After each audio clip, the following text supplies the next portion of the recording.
It happens to me from time to time. This is a true story. Several years ago at a baseball game, when the crowd stood for the Star-Spangled Banner, and a young boy failed to remove his baseball hat.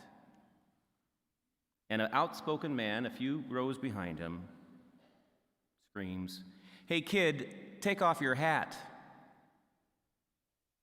The child's dad turned around and looked at the man sadly and waited until the end of the singing, trying to control his quivering voice. He approached the man and said, "My son is undergoing radiation treatment, and he's lost all his hair." True story. There were a lot of people nearby who saw the dad speak to the outspoken man and wondered what would ensue. What do you think happened? They shook hands. They shook hands. The boy was not disrespectful during the singing of the anthem. He was simply too embarrassed to remove his hat. The outspoken man learned a lesson. Externals do not always indicate what's in the heart. That's the lesson for the Pharisees. They had to learn in today's gospel. They were upset with Jesus' disciples because they failed to follow the ritual regulations of washing their hands before eating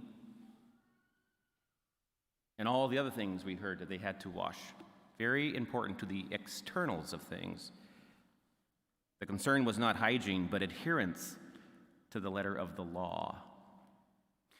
When the Pharisees demanded of Jesus why his disciples acted as they did, he refused to answer them. Instead, he warned them in the words of the prophet Isaiah. "This people pays me lip service, but their heart is far from me." Jesus went on to explain that their internal dispositions are more important than external observances. We are all liturgical people. We're church people, for sure. And we need to reflect deeply on that teaching of Jesus. At Mass, there are many externals, right? Such as gestures,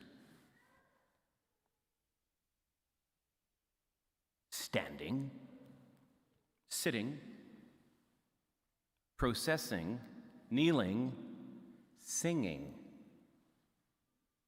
reciting prayers, the use of vestments, candles, decorations, all externals. In fact, the church teaches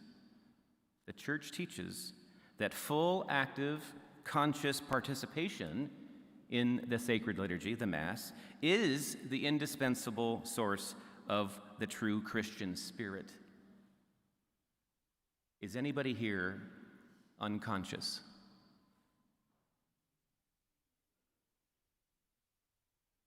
But yet, the chief element of worship is what happens inside. Is there a stirring going on internally